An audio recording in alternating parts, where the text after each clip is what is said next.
दोस्तों, इस दुनिया में जितनी भी चीज़ें होती हैं वह खास और शक्तिशाली होती हैं। आपको बता दें, इसी प्रकार से मधुमक्खी का छत्ता होता है जिसको मधुमक्खी बड़ी मेहनत और परिश्रम से बनाती हैं। हिंदू पुराणों के हिसाब से मधुमक्खी के छत्ते में एक अलग ही दिव्य शक्ति और तांत्रिक शक्तियाँ छुपी होती हैं जिससे आप अपनी मनोकामना भी पूरी करवा सकते हैं। आपने बिल्कुल सही सुना। हिंदू पुराणों के हिसाब से मनोकामना पूर्ति के लिए मधुमक्खी का छत्ता सबसे ज़्यादा शुभ माना जाता है, जो आपके हर मनोकामना को पूरा कर सकता है। चाहे जितनी ही बड़ी मनोकामना हो उसको आप लोग पूरा करवा सकते हैं सही तरीके का इस्तेमाल करके मधुमक्खी के छत्ते का। दोस्तों, अगर आपके जीवन में धन की कमी है, गरीबी, दरिद्रता आपका पीछा नहीं छोड़ रही है, शत्रु आपके पीछे पड़ा हुआ है, आपको वो मानसिक रूप से परेशान कर रहा है, तो दोस्तों अब आपको घबराने की ज़रूरत नहीं है। मधुमक्खी का छत्ते का इस्तेमाल करके आप धन की प्राप्ति कर सकते हैं, मनोकामना पूर्ति करवा सकते हैं, शत्रुओं का नाश कर सकते हैं, गरीबी दरिद्रता से छुट्टी पा सकते हैं। उसी के बारे में सारी जानकारी आपको इसी वीडियो में हम बताने जा रहे हैं। मधुमक्खी के छत्ते से जुड़ी हुई वो तांत्रिक प्रयोग कभी भी खाली नहीं जाते हैं जिनको सही तरीके से किया जाता है। निश्चित ही कितनी ही बड़ी आपकी समस्या हो, कितनी ही बड़ी आपकी दिक्कत हो, सबका निवारण आपको मधुमक्खी के छत्ते से मिल सकता है। दोस्तों, आज आपको मधुमक्खी के छत्तों के बारे में वो जानकारी और चमत्कारी गुण पता चलने जा रहे हैं जो आपको पूरे ब्रह्मांड में कोई नहीं बताएगा, लेकिन हमारे चैनल पर आपको सारी जानकारी मुफ्त में मिल जाएगी। इसीलिए आपसे सबसे पहले निवेदन है, कमेंट बॉक्स में हर हर महादेव लिख दें, ओम नमः शिवाय लिख दें, ताकि भगवान भोलेनाथ का आपको आशीर्वाद मिल सके। वीडियो लाइक कर दीजिएगा और चैनल सब्सक्राइब कर दीजिएगा। दोस्तों, हमारे चैनल पर हिंदू पुराणों से जुड़ी एक एक जानकारी स्पष्ट रूप से लाई जाती है। अगर आप भी हिंदू पुराणों के बारे में एक एक जानकारी जानना चाहते हैं, चैनल सब्सक्राइब करना मत भूलिएगा। दोस्तों, सबसे पहले एक बात जान लीजिए। हिंदू पुराणों के हिसाब से मधुमक्खी के छत्ते में माता दुर्गा का वास माना जाता है। माना जाता है कि माता दुर्गा का वास मधुमक्खी के छत्तों में होता है। मधुमक्खी के जो छत्ते होते हैं वह मधुमक्खी बहुत मेहनत और परिश्रम से बनाती हैं। इसमें लाखों मधुमक्खियों की मेहनत लगती हैं। अब आप एक बात जान लीजिए, जिस जगह दिव्य शक्तियों का वास होता है मधुमक्खी छत्ते अपना वहीं पर बनाती हैं। जैसे पेड़, घर, खाली कमरे, जहाँ पर भूत पिशाच भी होते हैं वहाँ पर भी मधुमक्खियों का छत्ता आप लोग पा जाएंगे। कई बार आपने देखा होगा, कई ऐसे खाली घर पड़े रहते हैं, वहाँ पर ऑटोमेटिक मधुमक्खियाँ जाती हैं, अपना छत्ता बनाकर वापस चली आती हैं। इसका सिर्फ एक कारण होता है, दिव्य शक्तियाँ या ऐसी शक्तियाँ जो बहुत ताकतवर होती हैं वहाँ पर मधुमक्खियाँ अपना छत्ता जरूर बनाती हैं। दोस्तों, जिस प्रकार से कोयले की खान में हीरा पाया जाता है, उसी प्रकार से दिव्य शक्ति जहाँ होती है वहाँ पर मधुमक्खियों का छत्ता पाया जाता है। हिंदू पुराणों के हिसाब से साफ साफ कहा गया है कि अगर आपके घर में मधुमक्खी लगातार आ रही हैं, जा रही हैं, आपके घर की छत पर मधुमक्खियों ने अपना छत्ता बना लिया है, तो समझ जाइए आपके घर में काला जादू हो रखा है। नकारात्मक ताकतें आपके घर में आ चुकी हैं। अब आपको सावधान होने की ज़रूरत है। दोस्तों, मधुमक्खियाँ अपना छत्ता इसीलिए बनाती हैं ताकि आपको कष्ट से निवारण मिल सके।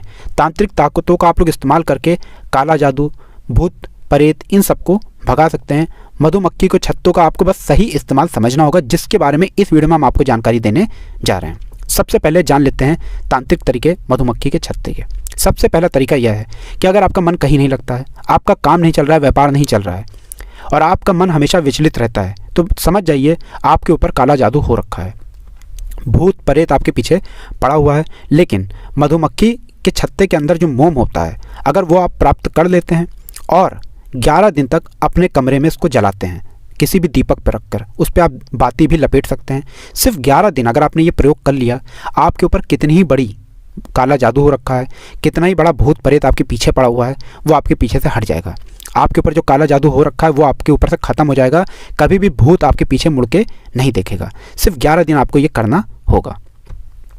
दूसरा, आपको बता दें, अगर आप अपनी मनोकामना पूर्ति करवाना चाहते हैं, दोस्तों मनोकामना पूर्ति के लिए तांत्रिक लोग जो होते हैं वो अलग अलग तरीके के प्रयोग बताते हैं, लेकिन हिंदू पुराणों के हिसाब से मनोकामना पूर्ति के लिए मधुमक्खी का छत्ता जो होता है वो बहुत ज़्यादा शुभ माना जाता है। और अगर आप मनोकामना पूर्ति करवाना चाहते हैं तो मधुमक्खी के छत्ते का प्रयोग आपको सही तरीके से करना होगा। कैसे, चलिए आपको बताते हैं। ध्यान दीजिएगा, मधुमक्खी के छत्ते का आपको मोम प्राप्त करना होगा। आपको किसी भी पीपल का एक पत्ता सिर्फ लेना है और मधुमक्खी के छत्ते से जो आपने मोम प्राप्त किया है उसको इस आकार में लाना है कि आप पत्ती को उसमें फंसा सकें। आपको सिर्फ इतना करना है और 11 दिन जाकर किसी भी नदी में, ध्यान रखिएगा तालाब नहीं, नदी में इसको परिवाहित करना है।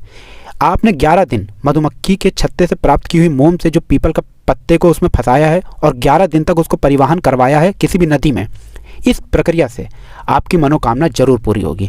ध्यान रखिएगा, जब आप पीपल के पत्ते को और मोम को परिवाहित करवा रहे होंगे, आंख बंद करके अपनी इच्छा जरूर बोलिएगा लगातार 11 दिन तक।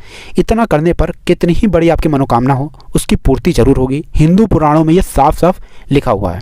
दोस्तों, ऐसी जानकारी आपको कहीं भी नहीं मिलेगी, इसलिए आप लोग इस वीडियो को लाइक कर दें और हमारे चैनल को सब्सक्राइब कर लें, क्योंकि हमारे चैनल पर आपको वो जानकारी मिलेगी जो आपको कहीं भी नहीं मिलेगी। आपका 1 रुपये खर्चा नहीं होगा और आपका सारा काम बनता चला जाएगा।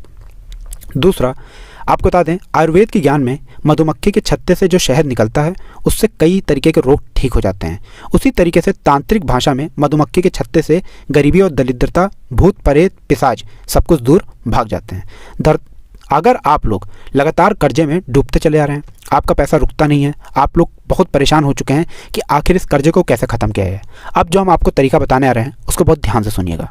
आपको एक लाल कपड़ा लेना है, मधुमक्खी के छत्ते का मोम लेके आना है। रखिएगा, आपको एक लाल कपड़ा लेना है। इस लाल कपड़े में मधुमक्खी से छत्ते से जो आपने मोम प्राप्त किया है उसको बांध देना है। अब इसको आपको अपनी तिजोरी या अलमारी में उस जगह रख देना है जहाँ पर सोना, चांदी, रुपए रखे रहते हैं। अगर आपने ये रख दिया, हिंदू पुराणों के हिसाब से आपके सोने में, चांदी में, रुपए में वृद्धि होना चालू हो जाएगी। बिल्कुल सही सुना दोस्तों आप लोग ने। आज भी करोड़पति, अरबपति लोग इसी प्रक्रिया को अपनाते हैं और उनके घर में हमेशा धन की बरकत होती रहती है। अगर आप भी चाहते हैं आपके घर में धन की बरकत हो, आप मधुमक्खी के छत्ते से जो मोम तोड़ के ला रहे हैं उसको लाल कपड़े में बांध के अपनी तिजोरी में रख दीजिए। दोस्तों, आपकी तिजोरी में जो भी रखा होगा, सोना, चांदी, रुपए, पैसा, सिक्का, उसमें आपको बढ़ोतरी देखने को मिलेगा एवं आप अपने कर्ज से मुक्ति पाना चालू हो जाएंगे। जो कर्ज से आप अपने जीवन में रोज परेशान होते चले आ रहे थे, अब उससे आप परेशान नहीं होंगे, उल्टा आपके घर में धन की वृद्धि होना चालू हो जाएगी। इस बात पर कमेंट सेक्शन में एक बार जय माँ लक्ष्मी जरूर लिख दें ताकि आपको माँ लक्ष्मी का आशीर्वाद मिल सके। अब जो हम आपको तरीका बताने आ रहे हैं, आप उससे अपने शत्रु का नाश कर सकते हैं। कैसे? बहुत ध्यान से सुनिएगा। आपको मधुमक्खी के छत्ते की मोम लेनी है, आपको काली हल्दी ढूंढ के लानी है। ध्यान रखिएगा, काली हल्दी ढूंढ के लाइए। इसको मधुमक्खी के जो छत्ते से आपने मोम प्राप्त किए उसमें मिला दीजिए।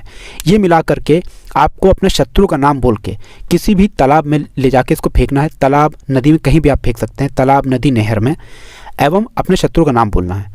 11 दिन अगर आपने ये काम कर लिया तो जो शत्रु आपका नाश करना चाहता था, जो आपके पीछे पड़ा था, आपका विनाश करना चाहता था, वो आपको देख के भी घबराना चालू हो जाएगा। वो आपके नाम से भी कतराने लग जाएगा और वो कोशिश करेगा किसी तरीके से आपसे मित्रता करने की। अगर उसने सपने में भी आपको नुकसान कराने के बारे में सोच लिया, उसको वहाँ तक डर लगने लग जाएगा।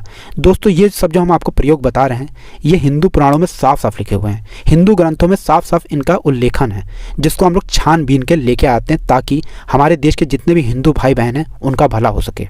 लेकिन आपसे एक निवेदन था दोस्तों कि हमारा चैनल जो प्राचीन ज्ञान है, इसका एक मकसद है जनहित और जन कल्याण। हम कोशिश कर रहे हैं कि जितने भी गरीब भाई बहन हैं उन तक हिंदू पुराणों की वो बातें पहुंचा सकें जो उनको कहीं भी सीखने को नहीं मिलती हैं। इसलिए आप हमारे चैनल को सब्सक्राइब तो कीजिए ही कीजिए, इस चैनल को गरीब भाइयों तक पहुंचवा दीजिए ताकि वो गरीब भाई हों या हिंदू भाई बहन हों, उनका भी भला हो सके। क्योंकि उनका अगर भला होगा तो आपको पुण्य मिलेगा, आपको पुण्य मिलेगा तो हमको पुण्य मिलेगा और हम सब पुण्य के भागीदार हो जाएंगे। दोस्तों, कमेंट बॉक्स में हर हर महादेव जरूर लिखिएगा और वीडियो लाइक करना मत भूलिएगा। हर हर महादेव, जय माँ लक्ष्मी।